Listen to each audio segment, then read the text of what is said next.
YouTubers. I'm sorry, I was right in the middle of a... I learned how to make these little spoons from an Ashanti tribesman.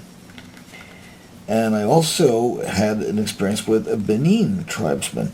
They both made the same kind of spoon, but they made them differently. It is extremely useful to know how to make that thing, because it means that you can eat up 99% of all of your scrap, your so-called scrap, and upcycle it to make it into something spectacular like this. This is made with, I'll show you how this is done. This is just with these guys here. So it's copper down here, copper in here, and then I have these surgical steel, gold, I don't know, gold color, gold plate, I don't know what they are, but gold surgical steel, which is very, very nice. It's healthful, not healthy, healthful to wear these, because it promotes healthiness. And so these are dangles here, are Ashanti, Benin. You'd find this in the Gold Coast pretty consistently. Of course made of gold, but also of brass and bronze, and many other things, and copper. So you have brass, bronze, copper, gold, silver, and almost anything can be made to do this. This happens to be, what I'm using right here, happens to be very common wire you find in a hardware store, any hardware store, and I'll explain. Go to the hardware store and you ask for copper wire in the hardware section. This is called ground wire. So you want this bare wire. It's called bare copper wire. It's got no covering on it, whatever. Not even shellac, not even lacquer. It's just bare copper. So it polishes up beautifully without having to do anything to it. And it comes in a number of gauges. What you want, not to start with. To start with, you're going to want 20 gauge, of course. But at some point, you're going to go to 16 gauge, and I'll tell you why. 16 gauge, when you hammer it, looks so fantastic. So much better than 20 gauge. 20 gauge is easy to use, but it's disappointing looking. So let me show you what this does here. I take the end off of this. I've made these already from my scrap. Oh, I'll show you how that's done. Gosh, that's as simple as pie. What I do is I first will take my scrap metal and I will flush cut very close. I'll flush cut so it's really just microscopic how much I take off. And then I just fold one end over like this by kind of easing it over like we talk about. Just easing that metal over there, kind of coaxing it. And then I take it by the loop, so it automatically makes it flush the way I want. I put it on top of my steel plate, and I bang it down lightly and gently in an angle like this. And you'll know how to do that eventually. I'll show you how to do it. It's got to be, that is something you learn person to person. It really is. You can't really learn that from watching a video, but you do the best you can.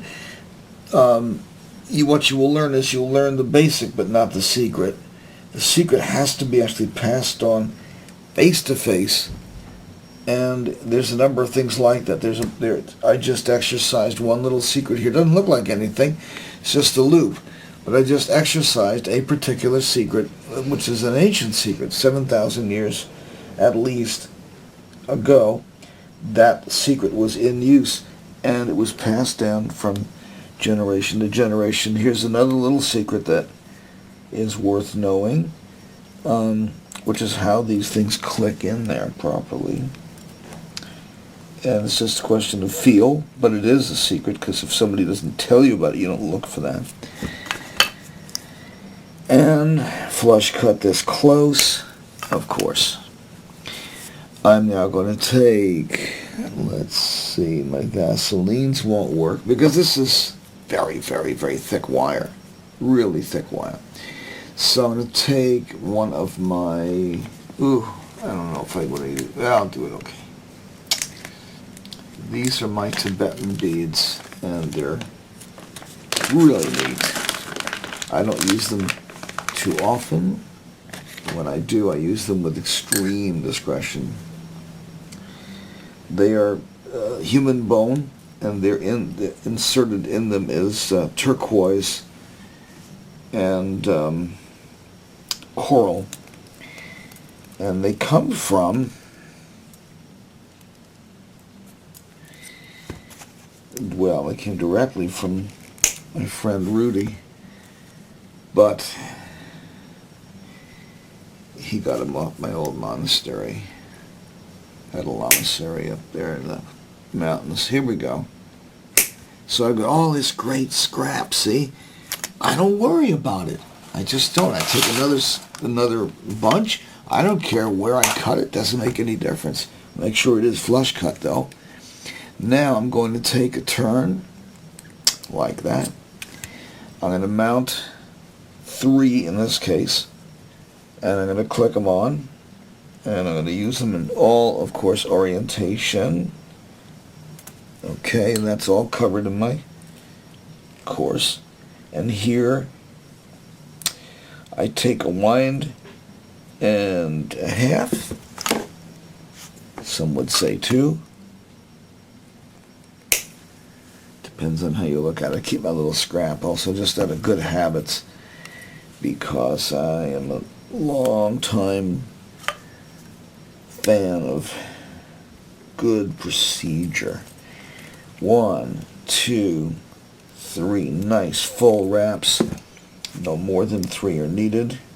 Give the bead a little room to move. And this is too short to use in that same capacity, so what I'll do is I'll simply shorten it into 3 pieces like that, and they can be used to make the spoons or tongues or dishes or other kinds of things. There's all sorts of things you can do with the little scraps like this. And then here I merely take a pair of ear wires and I'll attach them to this.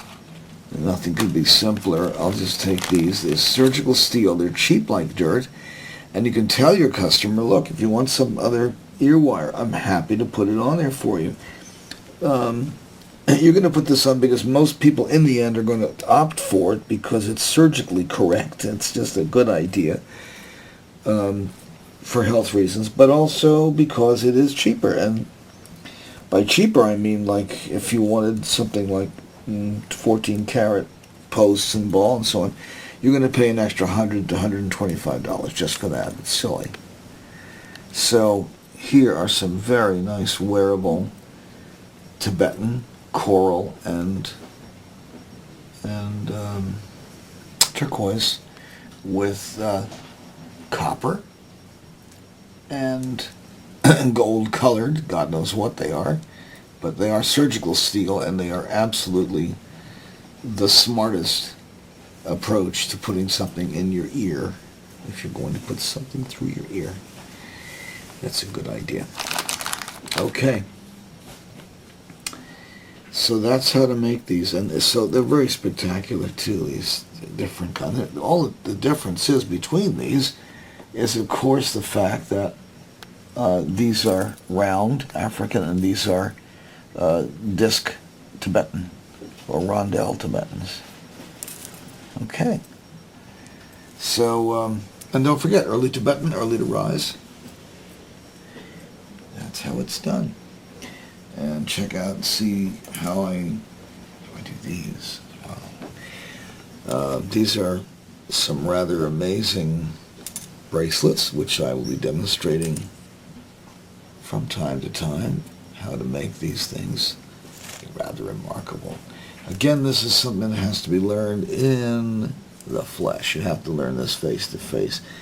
But I can get you started making bracelets so that when you do get here, you're not complete idiot when you walk in the door. In other words, if I were teaching you guitar, I would just as soon have you prepare first before you come in for a lesson.